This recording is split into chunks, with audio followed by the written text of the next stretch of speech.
شماره 15. موجود سایه‌ای. در ویدیویی که توسط یک تیک تاکر به اشتراک گذاشته شده، مردی در حال ترک آپارتمانش است و دوربین امنیتی یک موجود کوچک را در پس زمینه ثبت می کند. برخی می گویند که این موجود فقط یک شیطان است که از شیفت شبانه‌اش باز می گردد و برخی دیگر آن را شبیه دابی جن خانگی می دانند.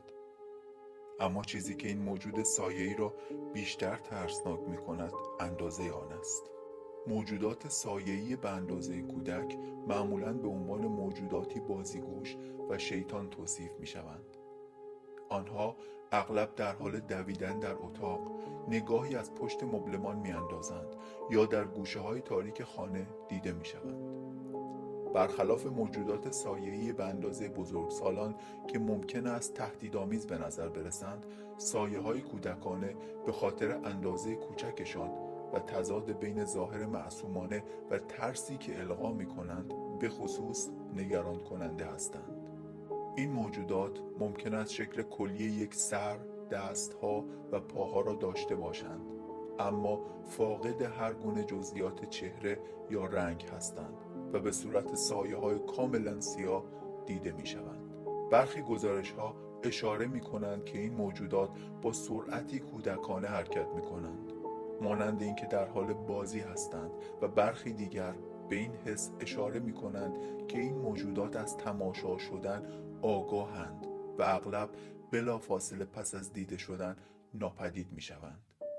به نظر می‌رسد این موجود نیز دارای چنین ویژگی‌هایی است.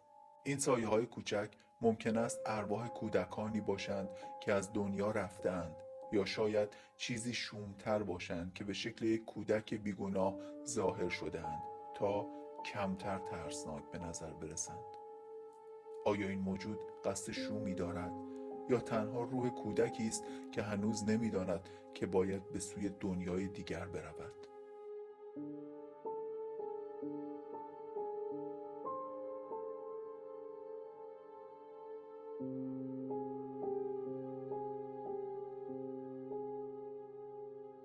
شماره 14. فلابر در دنیای واقعی.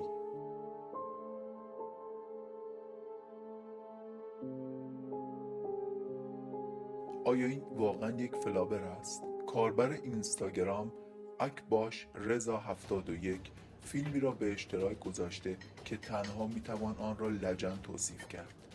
به نظر میرسد که این یک لجن زنده است. فلابر نام ماده خیالی است که در یک فیلم به تصویر کشیده شد. در این فیلم این ماده چسبناک و الاستیکی که از یک حادثه آزمایشگاهی به وجود آمده دارای ویژگی‌های شگفت‌انگیزی است، مانند غلبه بر جاذبه، پرش با انرژی فوق‌العاده و جذب و آزادسازی انرژی جنبشی که امکان پرتاب اشیا یا افراد به هوا را فراهم می‌کرد.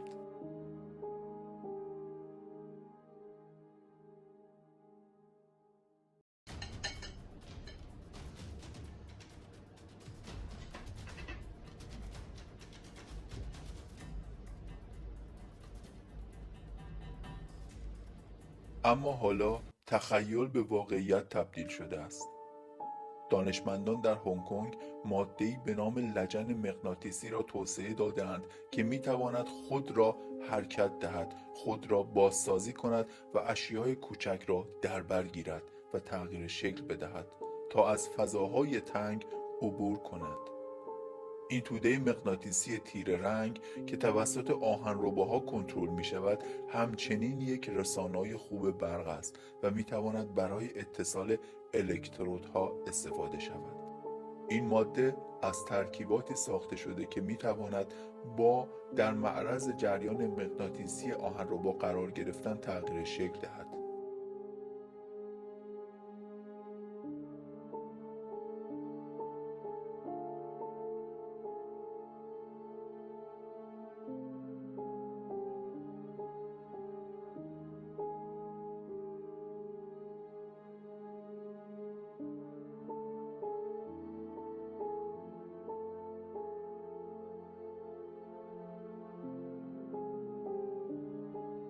این مطالعه اشاره می کند که در حالی که این ربات لجن مغناطیسی هنوز دارای خودمختاری نیست، هدف نهایی این است که آن را به یک ربات کارآمد تبدیل کنند. در حال حاضر تحقیقات بر روی درک ویژگی‌های این ماده متمرکز است، از جمله طبیعت ویسکوالاستیک آن که باعث می شود گاهی مانند یک جامد و گاهی مانند یک مایع رفتار کند. همچنین تیمی از محققان در تگزاس یک ماده لاستیکی تغییر شکل دهنده توسعه داده‌اند که می تواند کاربردهای زیست پزشکی پیشرفته داشته باشد. این ماده می تواند در دمای اتاق به شکل‌های از پیش برنامه‌ریزی شده درآید و با گرم شدن به حالت اولیه صاف خود بازگردد.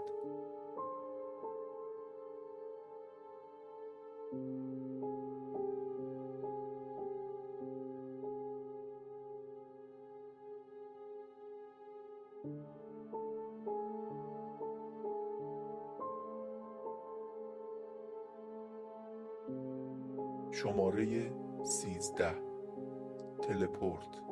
یک کاربر تیک تاک فیلم عجیبی را به اشتراک گذاشته که در آن به نظر می رسد مردی ناگهان از میان هوا ظاهر می شود. افرادی در بخش نظرات از این تلپورت شوکه شده اند. کاربری نوشته شاید این همان اتفاقی است که وقتی در حال رانندگی هستم و ناگهان خود را در خانه میابم و هیچ یادی از مسیر ندارم رخ میدهد. تعدادی از پخش‌های خبری مشابه این تلپورت‌های به اصطلاح ثبت شده را به تصویر کشیده‌اند، اما این ممکن است به جنبه‌های فنی پخش ارتباط داشته باشد. این موارد شامل مشکلات فنی مانند قطع شدن جریان ویدئو، پرش فیلم یا تداخل سیگنال می شود، یا ممکن است به دلیل اشتباهات در ویرایش و لایه‌بندی به ویژه هنگامی که از پرده‌های سبز یا پوشش‌های دیجیتال برای اضافه کردن پس‌زمینه‌ها یا گرافیک‌ها استفاده می شود رخ دهد. اگر لایه‌بندی اشتباه انجام شود، ممکن است فردی به طور لحظه‌ای ناپدید یا شفاف به نظر برسد. فشرده‌سازی ویدئو نیز می‌تواند نقش داشته باشد. وقتی اندازه فایل برای پخش یا استریم کاهش می‌یابد، فشرده‌سازی می‌تواند منجر به خطاهای تصویری شود که بخش‌هایی از تصویر به نظر می‌رسند ناپدید یا پیکسلی شده‌اند، به طوری که این توهم را ایجاد می‌کند که فردی ناپدید شده است. گاهی اوقات ممکن است یک خطای بصری نیز رخ دهد، اگرچه به نظر نمی‌رسد که در اینجا چنین چیزی باشد، زیرا چیزی در مسیر حرکت مرد تغییر نمی‌کند. اما این سوال باقی می‌ماند: آیا این فقط یک نقص در پخش است؟ یا آیا این مرد واقعاً از یک بعد دیگر وارد شده است؟ به نظر می‌رسد که یک دروازه باز شده است. شماره 12 آپارتمان ترسناک. هر کسی که در این ساختمان زندگی کرده چیز عجیبی را تجربه کرده است. این ویدیو توسط یک حساب ردیت به اشتراک گذاشته شده بود که حالا حذف شده است.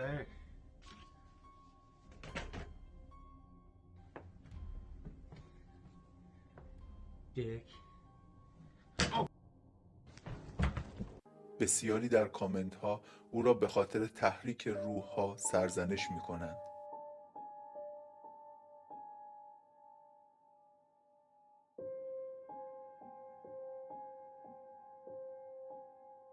یکی از اتفاقات عجیب در یک شب اتفاق افتاد.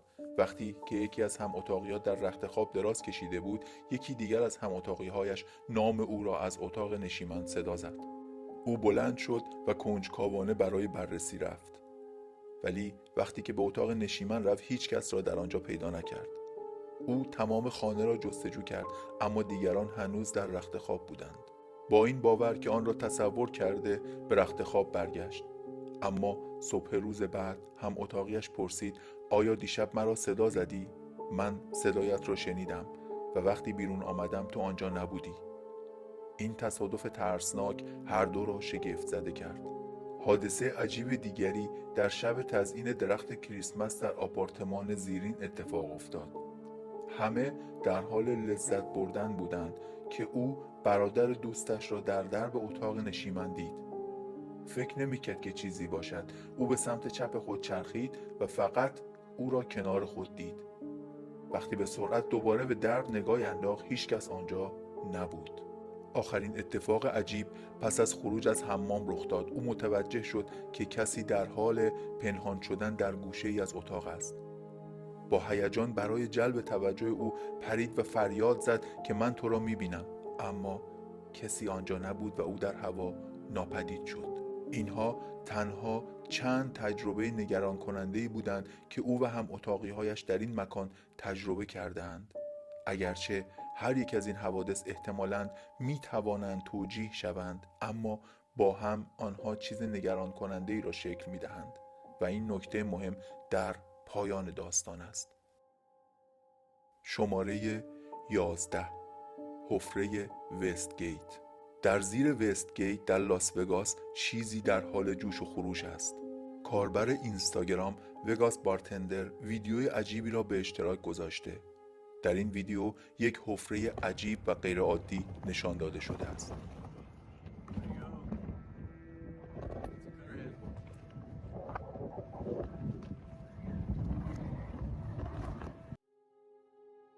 به نظر می رسد که چیزی در زیر زمین در حال حرکت است. آیا این یک موجود بزرگ خزنده از نوعی دیگر است؟ برخی چنین فکر می کنند.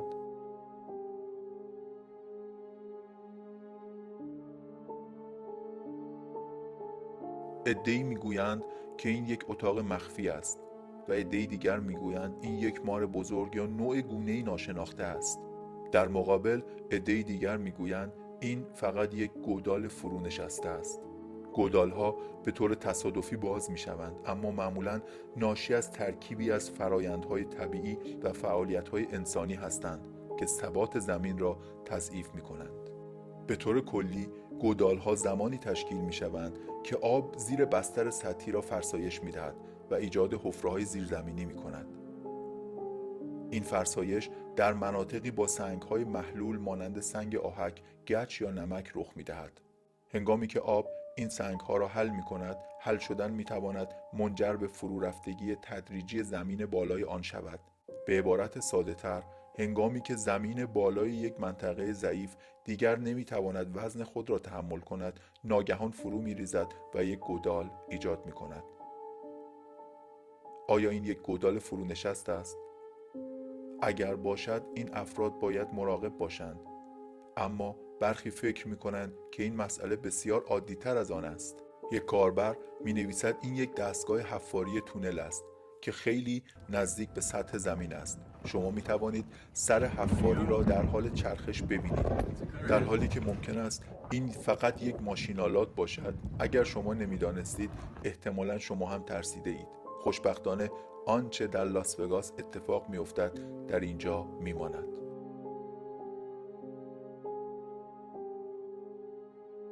شماره 10: کابوس در درختان. یوتیوبر یوفو و موجودات مرموز فیلمی از یک موجود ترسناک که در دوربین ضبط شده را به اشتراک می‌گذارد و این موجود پلک نمی‌زند.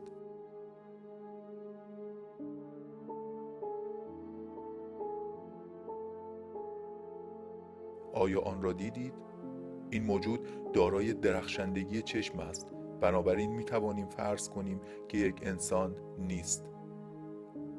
درخشندگی چشم پدیده است که معمولاً در حیوانات مشاهده می شود، جایی که چشمان آنها در شرایط نور کم به نظر می رسد که درخشان هستند. این اثر ترسناک ناشی از لایه‌ای بازتابنده در پشت شبکیه به نام ترپتوم لوسیدوم است که دید شب را با بازتاب نور عبوری از شبکیه به داخل چشم تقویت می کند. این بازتاب به حیوان کمک می کند تا در تاریکی بهتر ببیند و مقدار نور موجود برای گیرنده های نوریش را افزایش دهد. حیوانات مختلف رنگ‌های متفاوتی از درخشندگی چشم را بسته به ساختار ترپتوم لوسیدوم و همچنین زاویه و رنگ منبع نور نشان می دهند. به عنوان مثال، چشمان یک گربه ممکن است سبز درخشان شود، در حالی که چشمان یک سگ ممکن است آبی به نظر برسد. درخشندگی چشم به خصوص در موجودات سبزی که دید آنها به محیط‌های کم نور تطبیق یافته است مشهود است. این ویژگی به این حیوانات ظاهری ماورایی می‌دهد. به همین دلیل در افسانه‌ها و فرهنگ‌های عامه درخشندگی چشم گاهی با موجودات ماورایی که در طبیعت مواجه می‌شوند مرتبط شده است. زیرا چشمان درخشان می‌تواند حس راز و رمز را برانگیزد. با توجه به اینکه این موجود هیچ شباهتی به حیوان ندارد و بیشتر به انسان شباهت دارد، تعجبی ندارد که مشاهداتی از این دست با ماوراءالطبیعه ارتباط یافته است. شکی نیست که این موجود از این دنیا نیست. شماره 9. چیزی در کمین است. یک کاربر ردیت ماشینش را در پارکینگ در حالی که در حال شارژ است پارک می کند. به کامیون سفیدی که در خیابان پارک شده توجه کنید.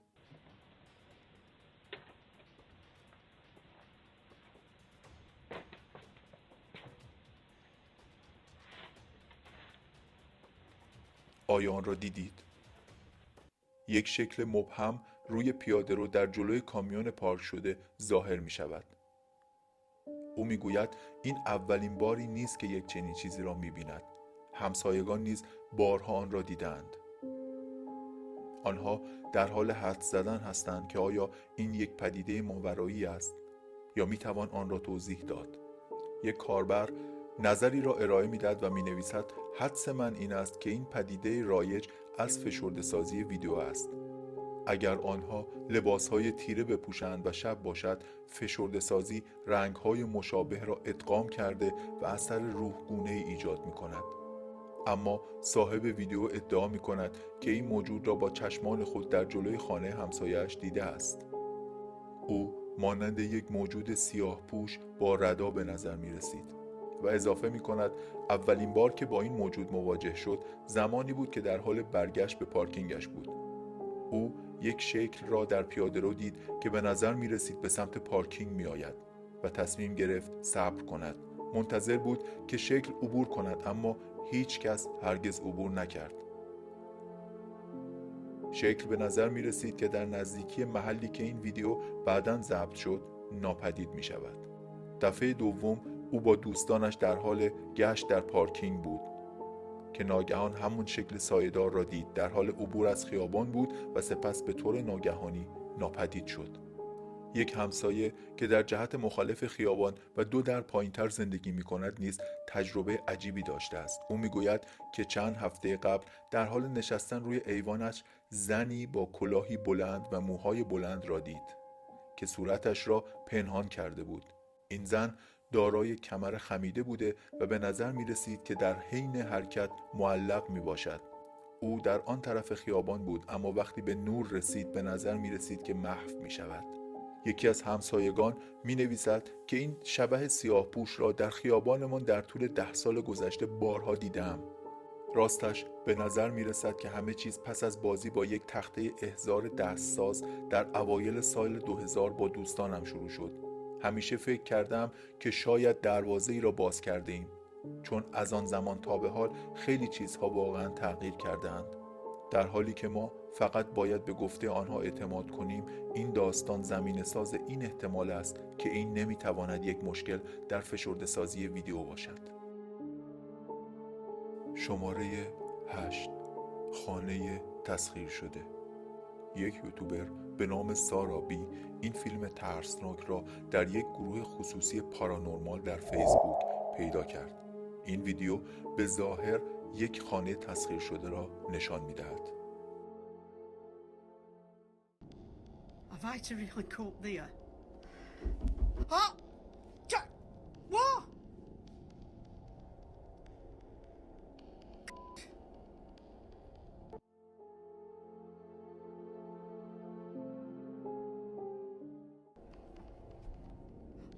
Somebody's just moved it back. Oh. The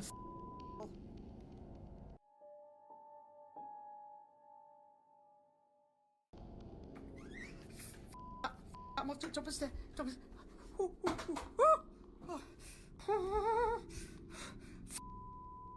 زنی که می‌خواهد از پله‌ها بالا برود حس می‌کند که چیزی در طبقه بالا است. وقتی به آنجا می‌رسد ناگهان در برای خود باز و بسته می‌شود. به نظر می‌رسد که یک روح او را دنبال می‌کند.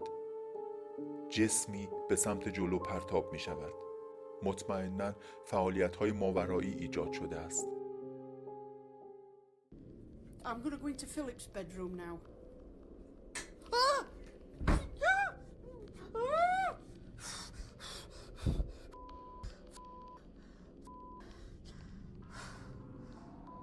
او صداهای عجیبی را به وضوح میشنود.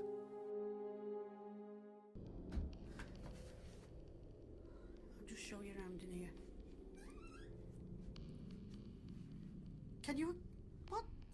So stupid person. Okay.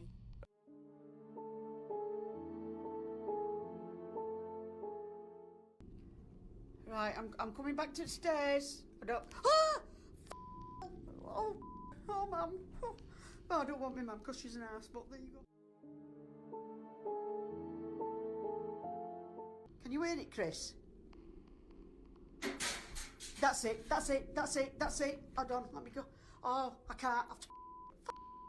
یک غرش غیر انسانی که وحشت بر وجود هر کسی می اندازد. I'm gonna shit myself. What? Right, I'm coming out, wherever you are. This isn't funny no more. This is not funny.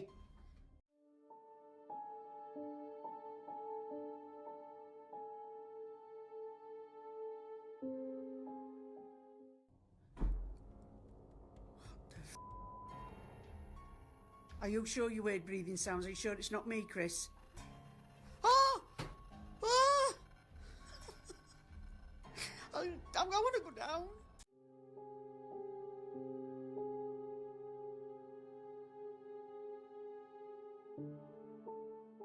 There's something on the landing. God, Chris, I wish you were here. Hey.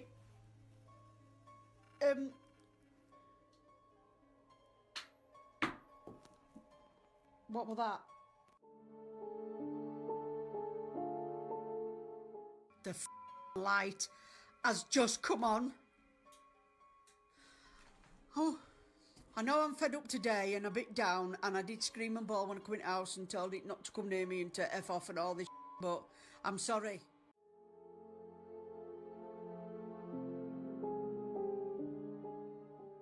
I don't know where... Oh! I don't know where to go. Don't... I'm right, I'm going to go on to landing.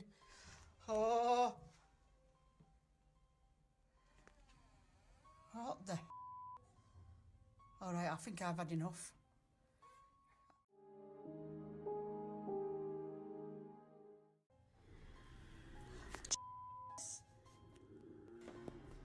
That light off. I'm coming down. Please don't push me. Please, please, please. I'm right up against bleeding wall here. I am freezing. این یوتیوبر این ویدیو رو از فیسبوک ضبط کرده و پس از اینکه برای جستجوی پست اصلی به فیسبوک می رود متوجه می شود که به طور کامل ناپدید شده. نه پروفایلی، نه پستی و هیچ چیزی باقی نمانده است.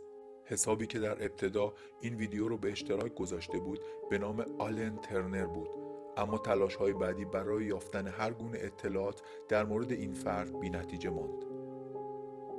از آنچه که جمع‌آوری شده به نظر می‌رسد که زن در ویدیو بخشی از یک سرویس نظافتی است که در یک خانه قدیمی و ترسناک کار می‌کند. به نظر می‌رسد او در حال فیلمبرداری از این تجربه برای دوستان یا همکارانش است، شاید حتی به صورت زنده. کسانی در نظرات نوشته‌اند که او از یورکشایر است با توجه به لهجه‌اش. دیگران میگویند این خانه شماره 30 در شرق پونتفرکت است، یک خانه معروف که توسط کشیش سیاه تسخیر شده است. اما در مورد منشأ این فیلم رمز و راز همچنان باقی است. شماره 7. روح در خانه جدید. به طور معمول یک خانه کاملا جدید ممکن است بدون تاریخ و خالی از روح باشد. اما همانطور که در این ویدیو که توسط یک یوتیوبر به اشتراک گذاشته شده دیده می شود، یک ملک جدید ممکن است میزبان موجودات نادیدنی باشد که این ممکن است به تاریخ زمین خانه مربوط شود. یک احساس ناخوشایند نشان می دهد که ممکن است چیزی شیطانی در حال پنهان شدن باشد و منتظر مالکان جدید.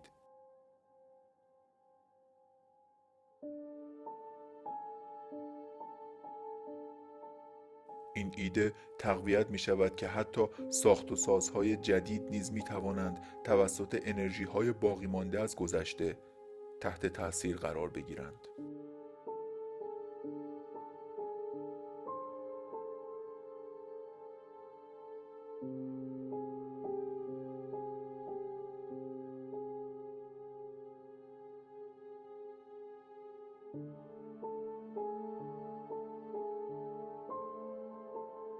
شماره 6. شیطان کریسمس.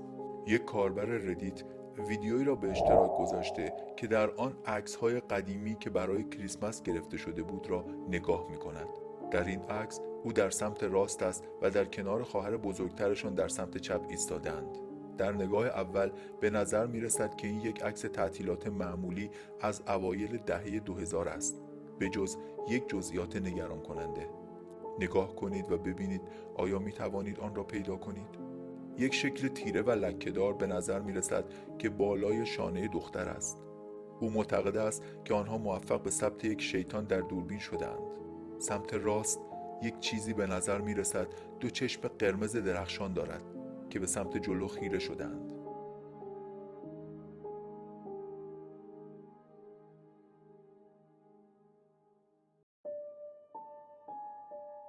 او میگوید یک چهره و بدن به طرز نگران کننده‌ای واضح است و حتی ترسناکتر این است که یک دست باریک و سیاه به نظر می رسد که پشت گردن آنها است. شاید این یک شیطان میمون یا ووزیچی است. ووزیچی یک شخصیت افسانه‌ای از فولکلور چینی است که گفته می شود روح آب است یا شیطانی بوده که در آبهای رود زرد زندگی می کند. بر اساس داستانها ووزیچی دارای قدرت فوق‌العاده و توانایی‌های جادویی است که از آنها برای ایجاد سیلاب‌ها و سایر بلایای طبیعی استفاده می‌کند و زندگی را برای مردم ساکن در نزدیکی رود دشوار می‌کند. شرارت‌ها و تمایلات مخرب او سرانجام توجه یو بزرگ حاکم افسانه‌ای که به کنترل سیلاب‌های چین مشهور است را جلب می‌کند. طبق افسانه ها در آخر یو بزرگ ووزیچی را زیر یک کوه در یک استخر عمیق به دام می‌اندازد. برخی دیگر معتقدند این فقط بازتابی از چراغ‌های کریسمس است. شما چه فکر می‌کنید؟ شماره 5. روح در کرنوال. این عکس را یک کاربر ردیت در حین پیاده‌روی در یک مسیر سبز در کرنوال ثبت کرده است. او گفت که در آن زمان هیچ کس در مسیر نبوده است. اما چه چیزی است؟ آیا می توانید آن را ببینید؟ او می گوید که این عکس در دگیبنا نزدیک هلسون گرفته شده است. بر اساس نظرات این منطقه به خاطر داستان‌های روحی به ویژه در مورد قلعه پنگرسیک مشهور است. عده‌ای در نظرات فکر می کنند که این شبیه به یک مرد در جلیقه است. دیگران آن را شبیه به یک دانش آموز دختر می بینند. اما همه بر این باورند که سبک لباسها قدیمی به نظر می رسند. او به طور معمول صبح زود بیدار می شود و اغلب سگ‌هایش را در سپیدیدن به پیاده روی می برد. او همچنین هنرمندی است که به خاطر نقاشی‌های زیبا از مناظر طبیعی و سواحلش شناخته شده است. در صبحی که این عکس خاص را گرفت، او سگ‌هایش را از قلاده آزاد کرده بود و آنها سریعاً به سمت پایین مسیر دویدند و به سرعت از دید خارج شدند. او از این فرصت استفاده کرده و عکسی گرفت تا شاید الهام بخش نقاشی آینده‌اش باشد. با این حال جالب اینجاست که سگ‌هایش که بسیار مهربان هستند و معمولاً به سمت هر کسی که ملاقات می‌کنند می‌دوند، به این شخصیت که بعداً در عکس ظاهر شد توجهی نکردند و به دویدن ادامه دادند. یک آبگیر به نام لوپول در نزدیکی وجود دارد که گفته می شود نفرین شده و شاهد چندین غرق شدن بوده است. آیا این ممکن است یکی از قربانیان آن نفرین باشد؟ برخی فکر می‌کنند که این فقط پاریدولیا در میان شاخ و برگ هاست، یعنی تخیل شکل ها در اشیا. یکی از کاربران می نویسد این یک یا دو شاخه درخت برگدار است. آنها به سمت بالا و کمی به سمت داخل اشاره می کنند و توهمی ایجاد می کنند که ممکن است به عنوان دست ها به نظر برسند. ممکن است، اما تاریخچه این منطقه قطعاً مشکوک است. شماره 4. چراغ‌های روح. گاهی اوقات تشخیص اینکه آیا چشمانتان شما را فریب می‌دهند دشوار است. یک کاربر ردیت این پست را منتشر کرده و می‌نویسد که آیا این یک روح است یا چراغ‌های خودرو. در این پنجره یک چهره سفید و خندان ترسناک دیده می‌شود. شاید هم یک گربه. به نظر نمی‌رسد که درخشش چراغ‌های خودرو باشد.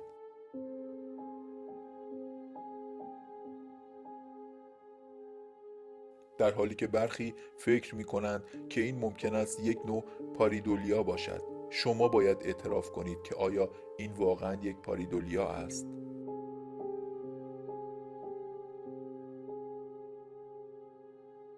شماره 3.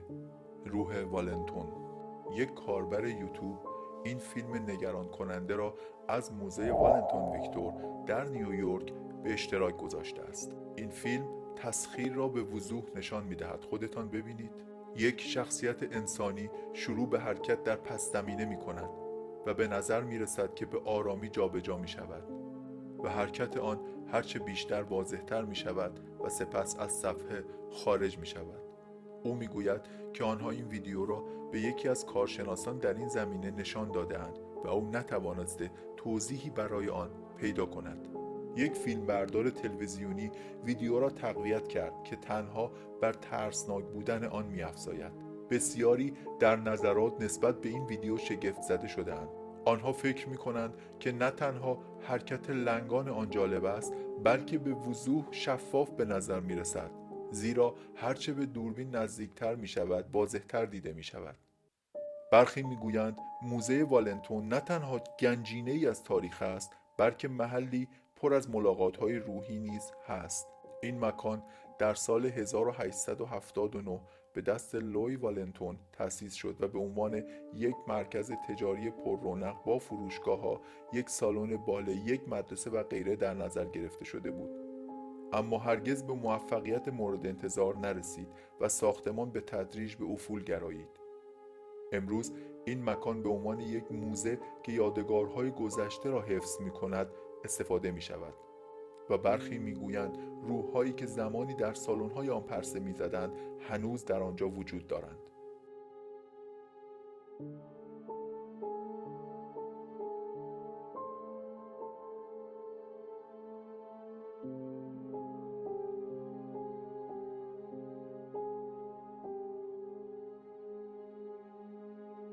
بازدید کنندگان و کارکنان گزارش‌های عجیبی از وقایع درون آن دارند، مانند طنین قدم‌ها در راهروهای خالی، صدای موسیقی از پیانویی که دیده نمی‌شود و سایه‌هایی که در دیوارهای باله متروکه مانند رقصندگان نادیدنی جابجا می‌شوند. یکی از مشهورترین ارواحی که در آنجا وجود دارد روح زن جوانی است که لباس قرن 19 به تن دارد با چهره‌ای غمگین.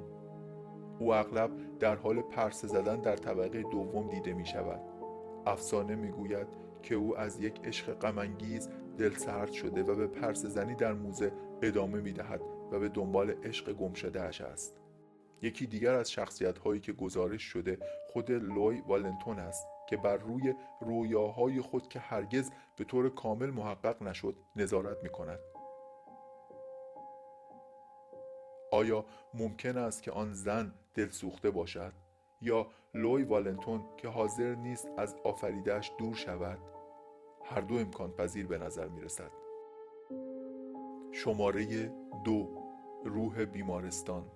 یک یوتیوبر ویدیویی را از دوربین‌های مداربسته یک بیمارستان کودکان که ساختمان قدیمی دارد به اشتراک گذاشته است. در این فیلم درهایی که برای جلوگیری از ورود غیرمجاز قفل شده اند به صورت خودکار باز می شوند و چراغ‌ها روشن می شوند.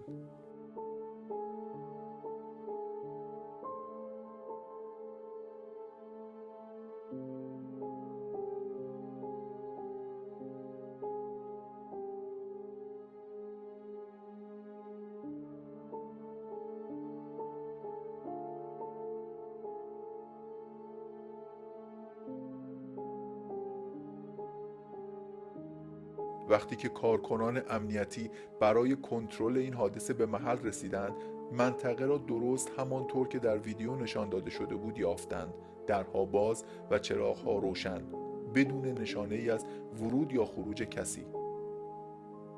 به نظر می رسد که این تنها واقعه عجیب و مرموز نیست که در اینجا اتفاق افتاده است.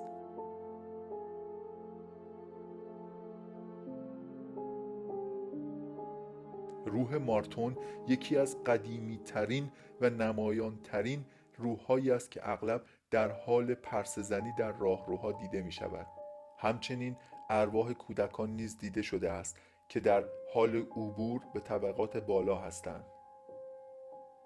کارکنان امنیتی به طور مرتب گزارش‌هایی از دیدن ارواح در طول گشت‌های شبانه خود دارند. اما این حادثه موردی است که تاکنون بر روی دوربین‌های مداربسته ضبط شده است. آیا می توانید توضیحی در مورد آن بدهید؟ شماره 1. یک تیک تاکر ویدیویی را از فعالیت‌های داغ ماوراءالطبیعی در یک بیمارستان به اشتراک گذاشته است. بیمارستان‌ها معمولاً نقاط داغی برای فعالیت‌ها هستند. این بیمارستان در سان آنتونیو شیلی در حال ساخت است و نگهبان شیفت شب قرار است ترس عمیقی را تجربه کند.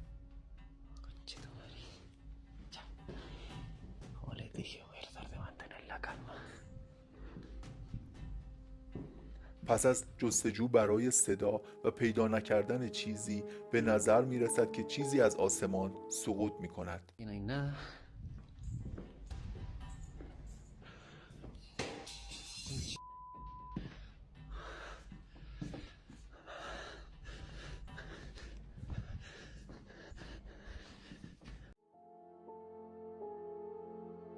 چراغ‌ها به طور غیرقابل توضیحی شروع به چشمک زدن می‌کند و نگهبان به وحشت می‌افتد. در کلیپ بعدی او صدایی در انتهای راهرو می‌شنود، اما وقتی به دنبال آن می‌رود دوباره هیچ چیز نیست. و در آخرین کلیپ او سرانجام عامل آن را روی دوربین ثبت می‌کند: یک سایه. Ahora que algo suelta, no sé.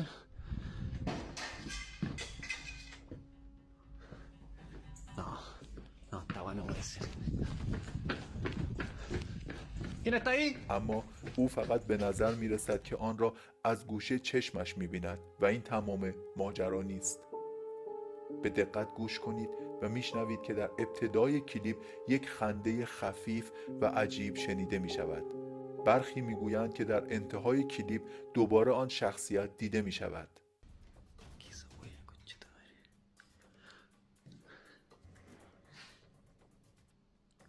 ¿Quién está ahí?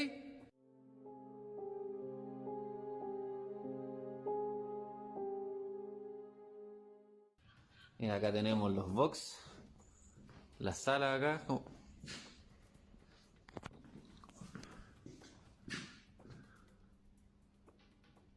¿Qué huevo esa wea?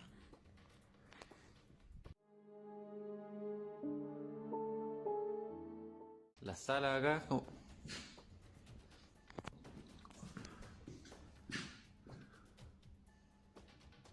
¿Qué huevo esa wea?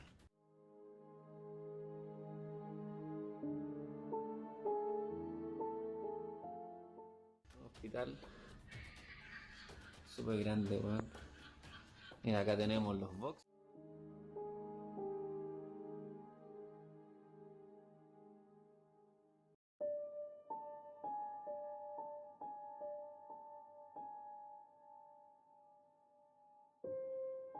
و یک نجوای دیگر شنیده می شود.